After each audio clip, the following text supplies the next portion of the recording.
salaamaaleykum sama mbokk internet yi Asmoon Sport tey nag Asmoon TV moo ñëw fii ci kër le grand entraîneur Assane Kara ñu am mbégte lool tey ñëw fii bëgg a waxtaan ak moom ci mbiru football maanaam tey jii maanaam mën nañ wax ni ci championnat Sénégal bëgg nañ waxtaan ak moom bëgg nañ waxtaan tamit ci équipe nationale bëgg nañ waxtaan ci yu bari daal loo xam ne tey ci sunu football Sénégal la muy nit ku baax nit ku social nit ku maanaam mën nañ wax nitu nit ñi la nit ku nangoo sonn ci doomu aadama tey nag moom lañ seet si fii ci këram ci HLM 5 salaamaaleykum Assane Kara. maaleykum salaam maa ngi lay fay di la gërëmit ci li nga bàyyi sa leneen li ñëw di ma sollicité man pour ma wax ci loo xam ne lii dindi ma ci dina metti torop parce que toute ma vie durant ci loolu laa nekk di ci yëngatu parce que dama am chance su nekk éducateur formateur entraîneur dañu jigante nag mais benn bokk ceeg moromam donc maa ngi lay remercier ci loolu déjà pour nag di xaar question yi nga may poser pour ma tontu la ci parce que ñëw nga ci ki nga war a ñëw nag. loolu moom am na waaw ñëw naa ci ki ma war a ñëw ndax tey jii nii moo ma dalal baax ci football waaye avant ñuy avancer moom damay ñëw rek ñu dem ci Coupe d'Afrique bi parce que Sénégal mi ngi doog a pare tey jii nii mën nga ma wax nan nga jàngatee match équipe nationale Sénégal tey. match bi tey ci suba laa bindal ci le panel. bi ñuy wax les amis de Assane Kara ma bind ci yal na yàlla taxawu Sénégal parce que ñun dañu am benn mani bu ñu dal match kenn du ko gagné te jeexul ñun nag Coupe d'Afrique bi dañ koo jël te commencé guñ ko woon nag waaw njàngat yi aussi bari na parce que dafa am benn affaire bu xew ci àddina bu tudd Covid booy xam ne bi mooy dicter sa loi maintenant mu boole ko ñëpp. dicté leen loi am ba dugg ci kan bii dicté fa loi am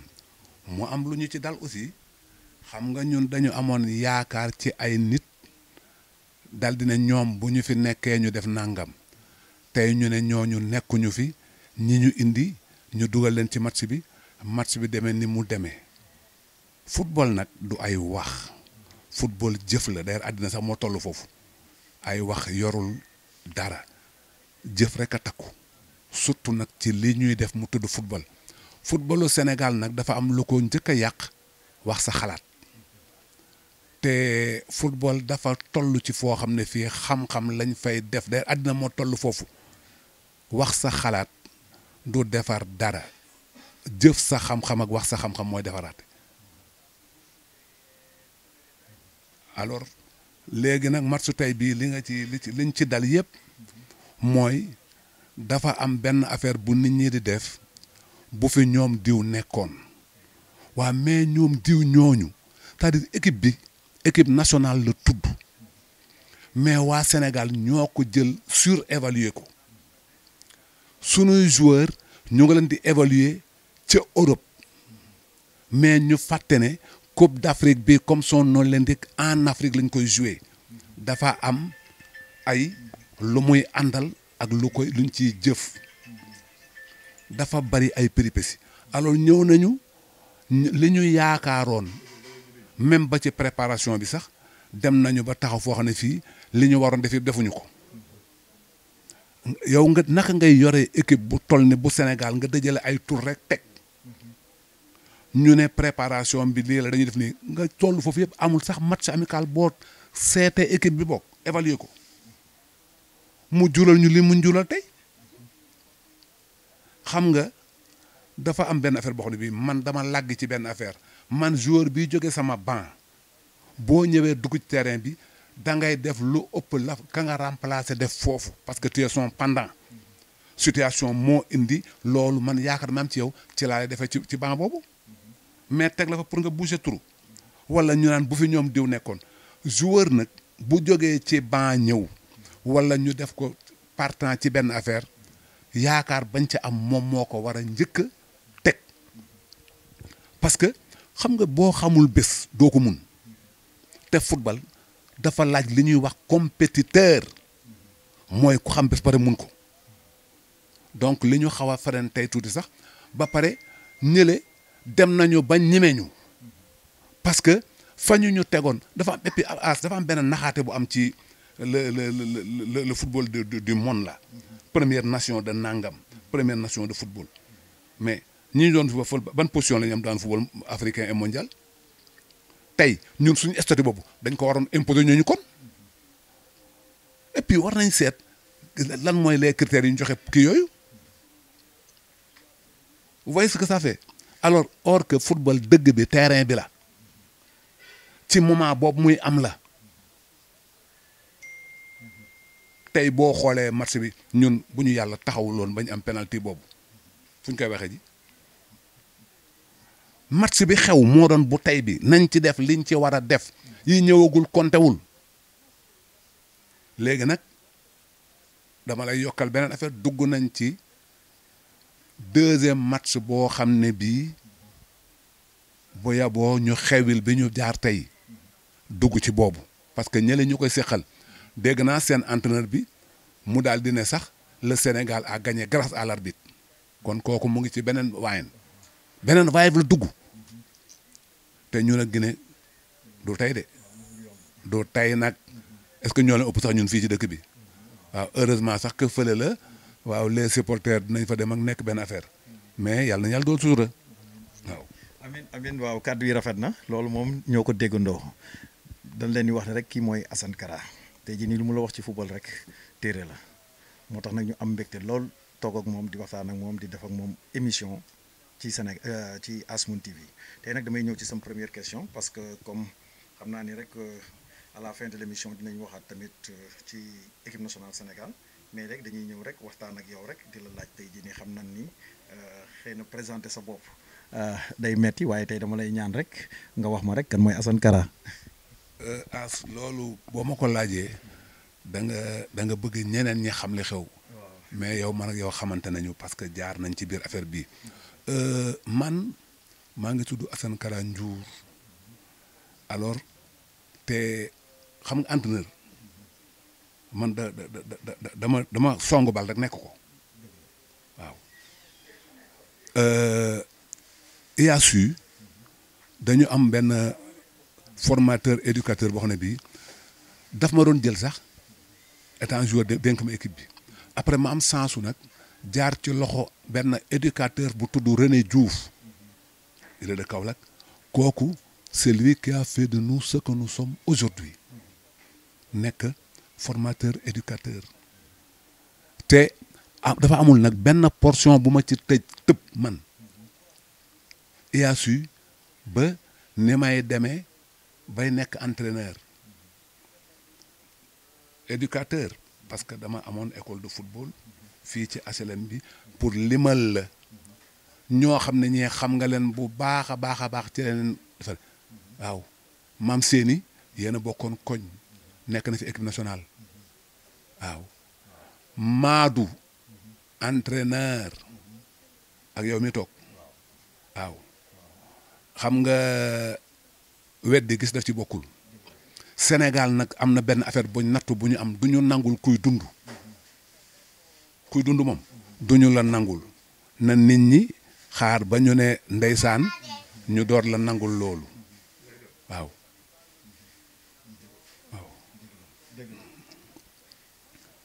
donc loolu ci benn partie bu ma jaar la ba ni may nekkee entraîneur bu diplômé parce que initiateur jaar naa ci ba ñëw ni may amee la licence B donc fii ci réew mi nag dama fee entraîner waate parce que entraîneur mooy kuy entraîner waate waaw entraîneur il est entraîneur celui qui entraîne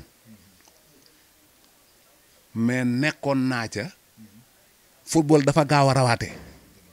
gis nga terrain boo ko bàyyee une semaine mu bàyyi la ginnaaw waaw. waaw loolu dañuy ñëw foofu parce que comme ni nga wax rek terrain moom boo ko bàyyee ginnaaw boo ko bàyyee mu wan la ginnaaw loolu am na ci entraîneur parce que dafay laaj compétition laaj na lu bëri nga ciy nekk à tout moment parce que loo ci bàyyi rek affaire bi parce que football day dox day avancer di dem ci kanam waaw comme ñu leen koy wax rek kii mooy Assane Kara parce que du ma doyal ci moom parce que su ma ko gisee rek sama xel daf may yóbbuwaat fu sori ndax bi may tàmbale daanaka ci moom laa jaar léegi rek dañuy ñëw ci comme wax nga diplôme yeeg yooyu yëpp dañuy ñëw rek comme Assane Kara ci yan équipe la entraîné comme nekk entraîneur quoi. As man dinaa la ko defal en vrac nii man nekk naa fi entraîneur u Asalem 5 loo fi dund la nekk naa fi entraîneur u Damak nekk naa fi entraîneur u Bopp nekk naa fi entraîneur u Waagu Ñaay gis nga loolu yëpp te loolu c'est dans le mouvement nawetaan ak corporatif même kii Senle nekk naa entraîneur am Senle ma jógee fa nekk naa entraîneur u Gorée nekk naa entraîneur police nekk naa entraîneur u gis nga Sonacos bii ngay dégg nii bi mu nekk Kaolack ma nekk naa fa entraîneur bi waaw Mboose nekk naa fa entraîneur joueur même sur le plan international man nekk naa entraîneur du port autonome de Nouadhibou mooy ñooñu ngeen doon dégg après ñu fusionné ak Émirats Gën muy tudd FC Nouadhibou nekk naa sa entraîneur nekk naa entraîneur Dakar Sacré-Cœur fan temps avant Covid bi man ma nekkoon entraîneurul Daara Jolof waaw xam nga jógee Dakar dem di entraîner ji Daara da ngay day fekk mu nekk ci sa dënn bi comme que waa Dakar dañu fa ne football Dakar la yem as dans l'intérieur du Sénégal bii am na fi yee xeetu joueur suñu leen jàppale woon tuuti réew mi dem di jëggaani ay binationaux yooyu di sonal nit ñi fii. dëgg la waaw. loolu lu rafet la Asmoon TV revivificateur des valeurs waaw moom valeurs yi rek lay dox wax lu rafet wane lu rafet léegi dañuy ñëw comme tey jii nii dégg ngeen li mu wax ci comme entraîneur ak équipe yi mu entraîné léegi rek dañuy ñëw tey jii nii ci football Sénégal en général mais nag dañ koy tàmbalee ci petite catégorie bi tey jii noo gisee suñu petite catégorie. xam nga as dafa am benn danger sax bu am ci footballu petite catégorie Sénégal balaa ngay ñëw nekk cadet ca fa ñu lay defaree ca minime ba ngay yegg si cadet souvent dañ koy faussé mais bi gën a grave mu ngi ci boo nekkee junior te sa équipe bu senior mënuñu la jël diggante boobu dañ lay sànni. or que bu amoon compétition ci diggante boobu booy dinañ mën a nekkaat leneen mais boo fa jógee gis nga nawetaan bii li muy dofe yépp moo sauvé phase boobu parce que yow bi la Jaraaf di jël Asalem 5 la jëlee ak say morom ngeen dem sol maillot national hein waaw yéen da ngeen tarbiyu football nag amul jàngul tari. gis nga dafa am benn affaire boo xam ne sax il faut que nit ñi corriger ko mooy dafa am ñu jékki-jékki rek génn leen ci football bi ay entraîneur yoo xam ne yi utal leen fi affaire at gis nga entraîner terrain lañ koy defee nañu dajale ñooñu ci centre de formation yooyu ngay wax ñu transmettre le savoir jàngul tari amul c'est-à-dire boo yoree casquette chrono ak benn sifflet ñu ne coach ngay bandilu fekk bu xale bi ngay jàngal ci foofu lay yàqoo parce que joxoo ko valeur yow xam nga ne xel man kenn du ñëw sama fu may entraîner petit catégorie nga def ay caaxaan wala nga defay ñëw sol lu la neex nga ñëw mais dañ ko dagg ay jiinam dagg sol plastique ñëw entraînement jàmbur yi nga bëgg a dugaloo ko ay attitude ak aptitude yi mu nekkee joueur pro bu ko nekk dañ koy sànniwaat mu ñëwaat petite catégorie Sénégal il faut ñu dugal ci compétition boo xam ne bii dañ koy def mais da ngay dem yow joué woo sax 2 matchs di nekk international petite catégorie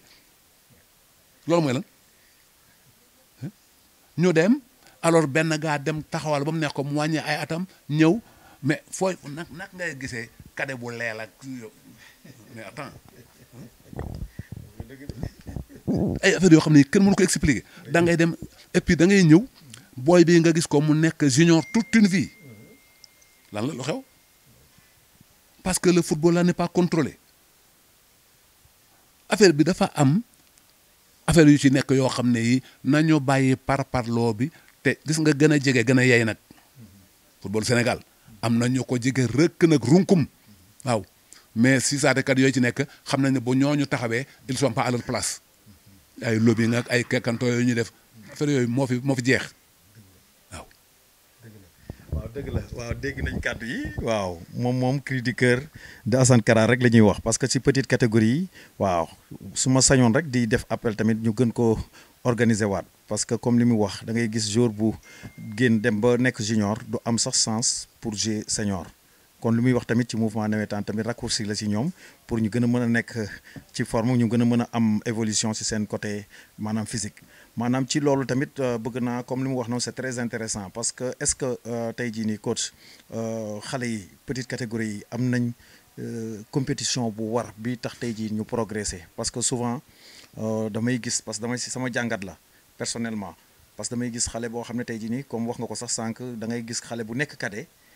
par exemple durant kiiwu kadem yëpp mooy circuit bi muy def ci cadet du jouer sax ay 7 mars wala 8 mars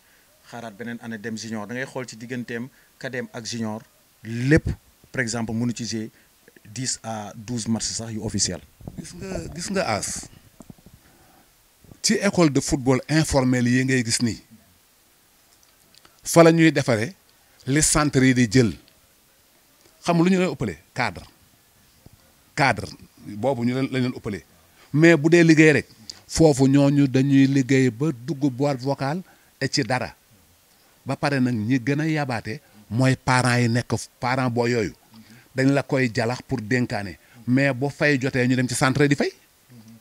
yow xamuñu ndax yow mi yor yooyu yaa ngi dund wala yaa ngi nii même bal sax mënuñu ko fa jënd indi seen doom bu ñëwee ci école de football informel bi plastique lañ koy bàyyee muy dem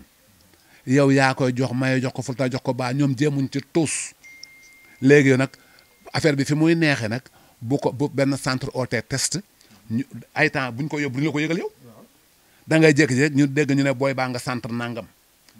wala booy ba dem na kan moo fi lekk xaalisu formation fii parce que dañ la tuddee informel balaa ngay gën a mer dëgg nag booy bi dem nag ba yàlla nattu la nga dem fede nag ne yee da ngay wane sa bopp bu keroogee ngay xam ne nekkoo ci lenn réew mi gis nga soxor moo ko lal pour ñoom bu ñu la fayee loolu nga am ci 4x4 yeeg wid yi ñoom daal tant que wax ñu la ndeysaan seen dara sottewul ci yow waaw.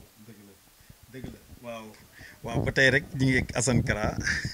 entraîneur le grand entraîneur. waaw dégg nañ loolu kàddu yi tamit waaw ba léegi rek ñi ngi jël jàngat rek ñëw jàng si encore ndax sama coach laa toogal tey jii nii comme li nga wax rek ci petite catégorie yi léegi dañuy ñëw ci infrastructure yi tamit parce que xale yi tey jii nii boo xoolee football ci gazon lañ koy pratiquer te tey jii nii d'accord Sénégal ñi ngi am avancement tuuti ci côté terrain yu praticable quoi tey jii nii ban gis-gis nga gis loolu actuellement. mais as xam nga national ak sax yenn équipe kii yi nii première division soo louéwul terrain si terrain suuf ngay entraîner national moo gën a garaw national da ngay entraîner ci terrain suuf le dimanche wala samedi ñu yóbbu terrain gazon foo koy waxee ji loolu amoo dàll ya amoo nangam ñu ne déet gis nga bu ñu jëloon le cahier de charge là du foot bu ligue pro bi nii ñetti équipe duñu fa des waaw c'est-à-dire football Sénégal moo bari naxaate ba pare dafa am benn affaire boo xam ne bii dañu fi nekk di ko mbaboor ci mbedd yi te ñemew ñu ko appliquer ba léegi ñoo fi waxoon ne ku amul licence nangam doo entraîner nangam lu tax appliquer kuñ ko doo ko dégg de parce que li ñu bëgg moo àndul ak loolu c'est-à-dire football Sénégal ñun Sénégal yàlla moo ñu faral yàlla ci boppam moo faral Sénégal ci lépp nag yow yàgg nga ànd ak équipe nationale génn bu ngeen demee Sénégal rek moo fiy jël avion dem direct fa mu war a jouer jee ñeneen ñëpp dañuy njaga njaayu dugg avion wàcc yéegu wàcc aéroport bu nekk nga mbaboor fa nangam Sénégal direct lay def waaw on nous a mis dans les conditions les meilleures en équipe nationale ñu jël ñu nag football boobu suñu équipe nationale di def ñu évaluer ñu ko ñun bàyyi sa football local la pour ñëw ak yow ci football local bi le football local la ban motivation la am na koo xam ne kii dama ko ne dañu war a may au moins boog 5 places le football local dans l'équipe nationale muy motivation 5e bi na nekk sax le 3e gardien obligatoirement mais ñun déedéet da ngay football équipe nationale mais jar na sax nga reyante samedi bu nekk mais boo fii boo joué boo lijjantewul dem wala benn gaa for la yóbbu la lu lay yóbbu beneen bi gën a garaaw aas joueur sénégalais day nekk fii lundi mu dem France wala mu dem dëkk bu ko neex mardi mercredi jeudi ñuy oote équipe nationale oo ko ñu ne dafa ay wala mu dem foofa commencé taal ay biom mais fan la loolu mu fu mu ko jànge du fii waaw foofa à part cadre leneen nekku fa te léegi tar na tar goo xam ne gii boo fa nekkee dof lu doo dem da nga ñib siwaat fii bu ñu duggee ci équipe nationale aussi dinaa la ci yokkal ci ñoom ñooñu xeet boobu. waaw léegi dañuy ñëw ci loolu parce que comme ni nga wax sànq parce que motivation pour man les joueurs locaux yi nga xam ne ñooy ci championnat Sénégal war na am équipe nationale locale bi nga xam ne tey jii nii dina nekk motivation ci ñoom quoi mais dañ ko gisul daal. par exemple gis nga sélection wu CAN bi Mutaaru su demoon 2 jours avant mu dem waxuma la France de na dem équipe bu ko neex dañ koy woo amul lu gën Mutaaru foofu ëpp ko fayda amu ca moi j'ai eu à travers ce garçon. mooy latéral Teungueth FC. C'est un homme de valeur. C'est un footballeur de classe exceptionnelle et c'est moi qui le dis beneen bi ñii di football ci Coupe d'Afrique bi nii attaquant bu fi gën bu li Junior Samb nekku fa. moo nekk Jaraaf. waaw parce que xam naa le garçon foofu ci championnat bi am na ñu fi nekk ñoo xam ne ñi bu ñu leen mayoon 5 places yooyu dans cette équipe nationale là sax mu am sax engouement bi seeni waa dëkk bi sax xam ñiy jouer mais yow nga nekk fii di jouer moo ma gënal ku nekk fee di raxas ay banc waaw yow la preuve tey jii indi nañ la nga nekk joueur boo xam ne yaa ngi fële jouer woo ñu indi la ci match bu toll nii boo xooxul looy def compétiteur mooy kuy football nekk ci dëkk yooyu rek taxul nekk joueur international il y a des arguments sélectifs nit buñ lay woo ci dara day fekk nga nekk tànneef bi buñ la tànnee ba pare tànn bu nekk nag dafa am façon bu ñu koy defee arrière latéral nga lii la mooy les arguments sélectifs ak central nga mooy lii mais dafa laaj nag xam bés ak mun ko gis nga mayo drapeau du ay fo drapeau du ay fo hymne national moo dul ay fo gis nga hymne soo ko xamul munoo xam lu mu lay defal ay effort gis nga jëngu ak talent bokkuñu waaw devant le talent le jëngu n'a pas de place boo ci yokkee nag le patriotisme tu es super motivé ngay dégg ñu naan gars yi ñafe leen joueur dafa jar a wax ñafe leen joueur moo koy ñafe parce que xam na le sens de l'honneur am na foo xam da ngay toll nga ne leen défendez vos dignités d'homme moo tax su ma déggee gars yi di wax entraîneur mais léegi yow bu la entraîneur joxee consigne yow nga dugg ci biir te faayitoo loo fay def nit ki da ngay xam bés ba pare mun ko football ay terme de guerre la de se battre se défendre attaquer xam nga mooy la mayo du ay fo. mais léegi comme li nga wax noonu xam nga yaa ngi wax ni am nga ay cité ay joueurs yoo xam ne ñu ngi joué fii championnat Sénégal yoo xam ne am na niveau joué équipe nationale Sénégal tey jii nii comme tey jii nii est-ce que jotul tamit ñu organiser ba nga xam ne tey jii nii day nekk obligation pour nga xam ne dañuy jël ci jour ci locaux yi pour ñu nekk ci am place boo xam ne dañ koy am ci équipe nationale Sénégal. mais dafa am lu ko doon yombal Sénégal dafa war a am en permanence équipe locale bu fiy nekk. Équipe bi gis nga comme ni fi ñoom Pire defoon xaw ma di nekk fële ci Sénégal si Thiès boobu am nañ ay centre fii ñu ngi fi nu mu tuddati Guéréo ak yooyu ñu ngi fi sélection locale bi daf fi war a ne entraîneur bi di leen entraîner. Aliou n'est pas entraîneur de l'équipe nationale du Sénégal, il est le sélectionneur. Ces joueurs-là, ces garçons-là sont entraînés ailleurs. Ils viennent ici pour 3 jours 4 jours. fii nag liggéey bi nag fii la ko war a defee nag ba pare bu liggéeyoon ak ñooñu dëkk ak ñoom ñuy nekk di dem en club di jouer si bu ñu dellu see bu fekkee ne équipe A ñëw na xanaa dina am indi di si ñooñu wala defuñu football boog ñun football waxuñu leneen football la ñuy wax moo fi neel noonu la war a demee dëkk yi ñuy jouer nii ñun am nañ fa ay logo ñoom yuy fayit nag boole ci waaw loolay wax ji. waaw kàddu yi rafet na ba léegi rek parce que tey jii nii Sénégal comme ni mu ko waxee rek ñun moom yàlla daf ñu bëgg comme ni muy wax nii mu manqué wuñu dara alhamdulilah muy ci sport ci lépp nag kon léegi nag dañuy ñëw parce que comme kii nañ ci championnat Sénégal tuuti est-ce que championnat Sénégal li ñuy wax professionnalisme boobu est-ce que mi ngi ci biir équipe championnat Sénégal. xam nga dama la wax sànq ne bu ñu jëloon le cahier de charge teg ko ñetti équipe moo fi des mais. waaw loolu tojal ma loolu. professionnel lii nga war a am siège terrain ana terrain kan moo fi am terrain bu entraîné dañuy war di toltalaan di loué dindil ma Génération Foot dindil ma Dakar Sacré-Cœur dindil ma Jàmbaar yokkal ma ci Jaraaf bi am nii ñooñu am nañ loolu am loolu mais non bu ñu naxantee football dafa am yoon professionnel nag mooy ku ñuy fay pour faire une activité mais bu dee football dañ la wax ay commodité mais ñi war a xool loolu seen équipe moo nekk ca ña amul loolu. Imagine ce qui se passe avec les ñaartali Gorée et au-delà bu fi dem bu jëm nekkoon ba léegi ñaartal dina wàcc muy wàccee fan lay jaar pour wàcc ñoo ko rey ba mu dee waaw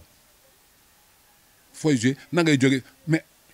pour te dire am na fi benn année wax ne bi Aslem 5 day dem jouer ji Guédiawaye ça c'est quoi ça diggante boobu ba fii loolu mooy lan Demba Diop bii nekk fii ñu tëj ko def ko forêt classée temps yee passé gis naa ñu naan dañ ko war a rénover dañ koy daane dañuy def lii erreur bi njëkk a def gis nga jam ñaajo baax na mais rasé woon amitié def ko fa moo gënoon a yey bu ko defee jam ñaajo gannaaw suba nga def fa beneen te muy dëgg c'est-à-dire ñun suñ bopp as yàlla moo ñu faral ñun waa Sénégal ba pare ñun dañu ñeme wax sa xalaat de trop or que football rek benn gars buy warante yow ne la xaw ma football mais. entraîneur yi dafa bëri moom Sénégal. mais nu def ba du ñu bëri parce que entraîneur fii casquette corona la ak ñeme mbaboor ak layo regarde dans les trucs là les gens gis ñu def ay consultants yooyu y a des gens qui ont vu pour la première fois un ballon ici waaw nga bëgg a ñëw discuter kuy entraîner waaw quand les gens te disent le Sénégal dafa mais tey jii match tey bii la tactique c'est une réponse spontanée d'une situation donnée lii la ma waa ji tegal lii laa koy contrer lii ngay jëf nii laa koy jëfee man mooy wax ji lii nga teg ma tontoo la lii mais ñëw rek ku nekk di wax say wax jouer leen lii jouer leen lële système boo gis dafa am ay valeur yoo xam ne nit ki ñu koy teg moom moo ci toll soo amul condition boobu amoo xam-xam boobu mënoo jouer système bu la neex loolay wax ci waaw loolu moom réel na waaw peut tey rek dañuy continuer rek parce que tey jii nii moom damay profité rek parce que xam naa ni sax guddi na guddi laa fi ñëw nga accordel ma ko moo tax damay kii rek damay siif li moom laay jël léegi dañuy ñëw parce que tey jii nii boo xoolee comme wax nga ci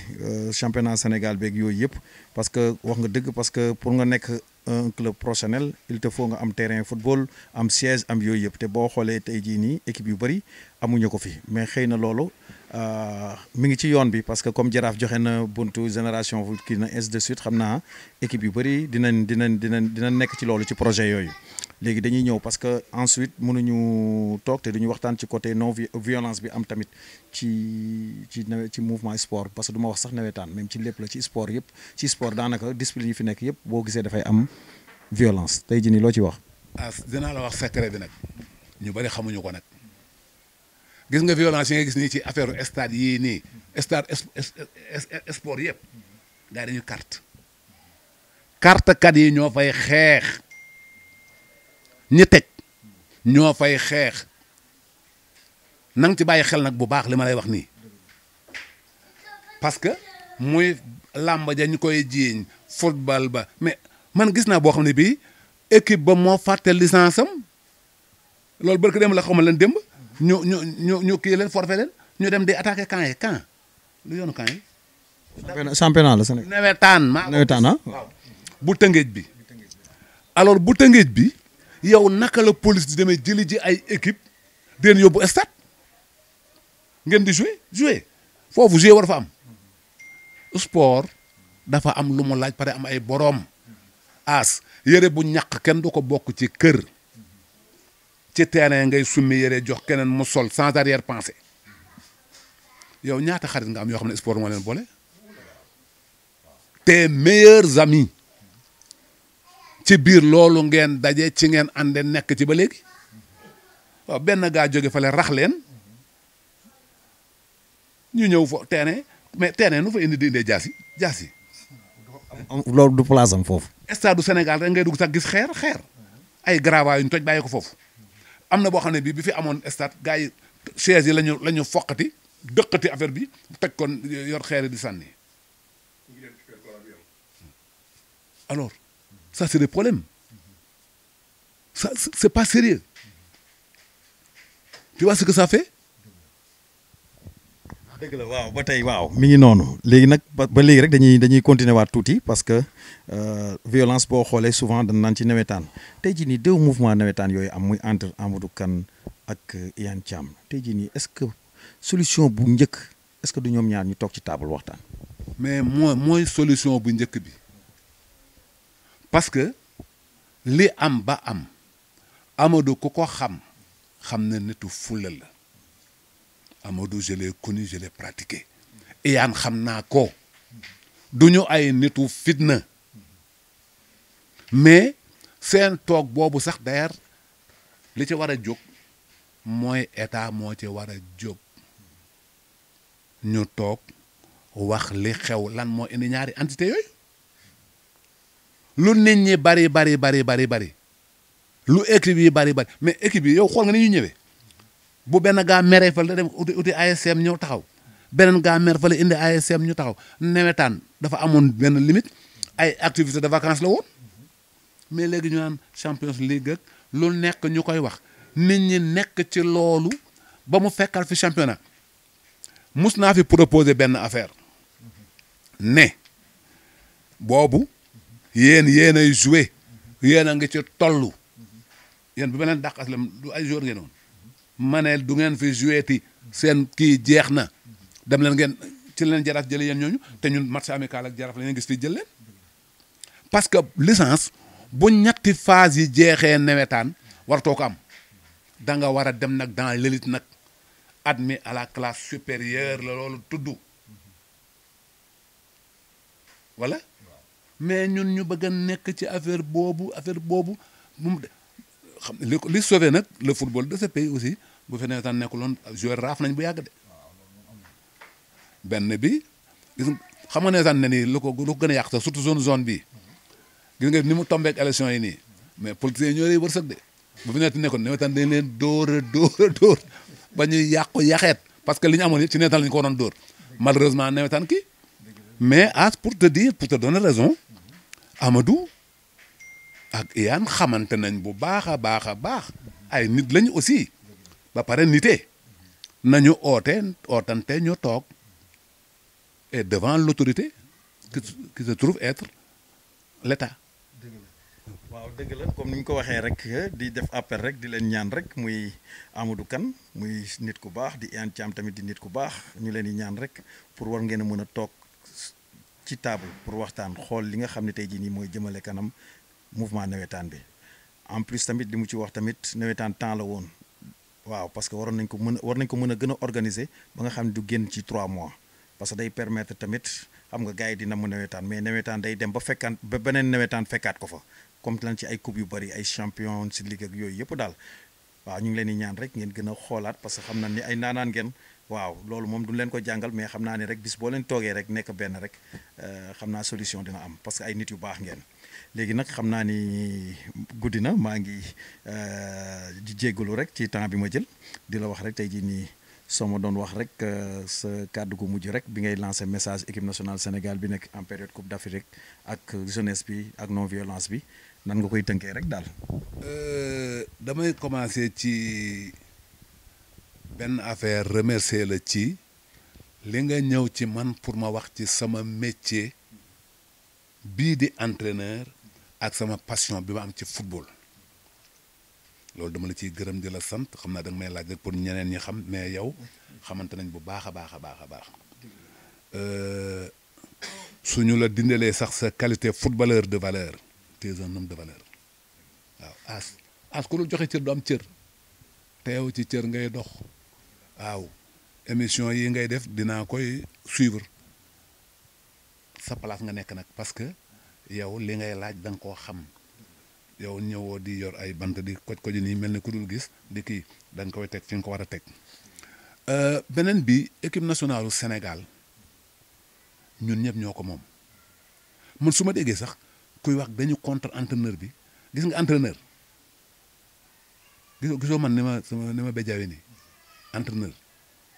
loolu moo ko gën a gaaw ci moom parce que entraîneur du nelaw il ne dort jamais un entraîneur Aliou Cissé ku ko gën a bëgg a gagné amul ci monde bi bay nekk ci Sénégal sunu joueur itam loolu mais na ci nit ñi jàpp parce que aussi dafa am lu am affaire nation la bu kenn fogee nag ne bu gaa yi gagné président Macky Sall moo gagné wala Aliou Cissé dóor nga toloxo ci ëkk toujours ñu ne bii at c'est la bonne affaire bi ne France yàlla xol lay fay gis nga nit yi boo leen yenewul jàmm doo am jàmm nañ leen yenente jàmm nañu nangul nit ñiy dund bàyyi nga dee ñu ñëw tim fa di jooy ak te gëmuñ ci tus gis nga Sénégal bii dafa am benn ñaan boo xam ne dañ ko ragal yàlla na yàlla fay sa xol yow mi ñu tim ni wala ku nekk li nga yéene yàlla na ci jiitu am nañu ko dul raayoo am nañu ko dul diwoo parce que yéen doom ñu jàmm seen xol yi toujours mu ngi baax ci ku am dara Sénégal di nga ko dégg mu ne waaye kii si xel mi la koy waxee nag pour que yàlla jox ko lii joxuma mais pour que yàlla rey kii te reyuma doo ko dégg ci ñoom de dee rek lañu ragal te ñoo di gis nii waaw ba pare ñu ngi foyee benn affaire gis nga Covid bii day cuub boppam di soppaliku di ñëw beneen façon moo fi ne nag fii Covid fi ne de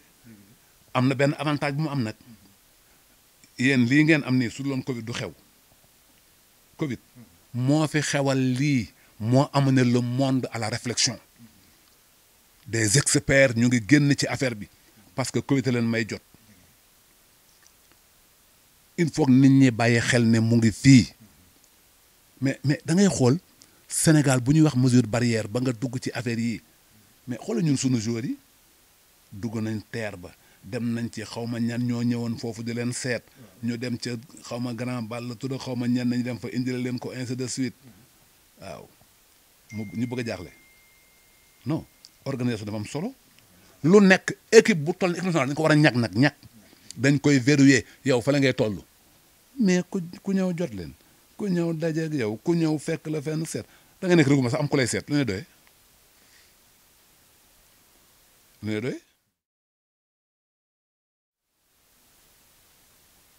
man les kan la xam naa ni muy doxe de waaw am na ñoo xam ne ñii seen dem bi yëpp bu ñu fa jógee nekk millionnaire ñëw toog fii te amuluñu njariñ football bi ñun ñi galéré ba kii nag sax duñu sax invité kan ba loolu mooy lan kan moo la gën a yey pour kan ba dem kan ba yow man kan moom si gën a yey mais ña fay dem yow ñenn ñi sax bu ñu dañuy jéeg laaj sax kii kan la joueur bi lañ laaj ci boppam te Sénégal mooy sol maillot bu weex ñu jël borom maillot vert ba teg ko Sénégal ñoom seen bopp te ñu ngi foofu lu ñu fay def parce que am na cousin de frère de copain de ak leneen lu ma bañ a wax le football de ce pays là nag nañ ko teg ci yoon nañ ko teg ci yoon ñun ñoo fi dof lu ba ñu tuddee ñu première nation de football or que nation bi ñi ko waroon def fii la le football local la waroon doon football ba ñuy évaluer fële lañ koy liggéeyee waaw ñëw indi ñu ko fi ñu jël ko def ko statut mais imagine le match d'aujourd'hui là suñu nuloon suñu yàlla faraloon ba ñu nul suñ koy waxee ji moi j'aime trop ce garçon là Sadio lui c'est le Sénégal Sadio ce garçon là nañ ko ñaanal wér ni ñaanal équipe bi wér parce que football kat xale bu sawar la te wér football ndegam en club ngay nekk invalide doo ko mun waxtu man équipe nationale nag ba pare kaan football bi du ay Europe de fii la Afrique gars yi bu ñuy taakale doo leen yëg bu ñuy ñëw di la fiir doo koy yëg donc il nous faut des valides jóge ci blessure te amoo match de réglage bu la indi dans la haute compétition boo fa demee di nga fekk loo xam ne bu ñu la teg boo dajee ku la tegal lu metti bu ne bëreet nga ne bëreet da lay bàyyi ginnaaw le football est un jeu de valide pensons à ça. waaw jërëjëf Assane Kara ñu ngi am mbégte lool nag ñëw nga dalal ñu fii ci kër gi ci HLM ñu ci am ci mbégte lool di la wax ni rek staffu Asmoon TV bi ñëpp kontaan nañ ci yow am nañ mbégte ci yow waaw dañuy wax rek ni Asmoon TV mi ngi nii rek révivificateur des valeurs di wane lu baax di wax lu rafet di ko jéem nag ndax moom loolu day jafe di wax lu baax ak dëkk ci waaw parce que ay doomu aadama lañ waaye rek dañ leen di wax ne rek sur Asmoon Sport dañ leen di jox dig daje ci beneen émission incha allah jërëjëf.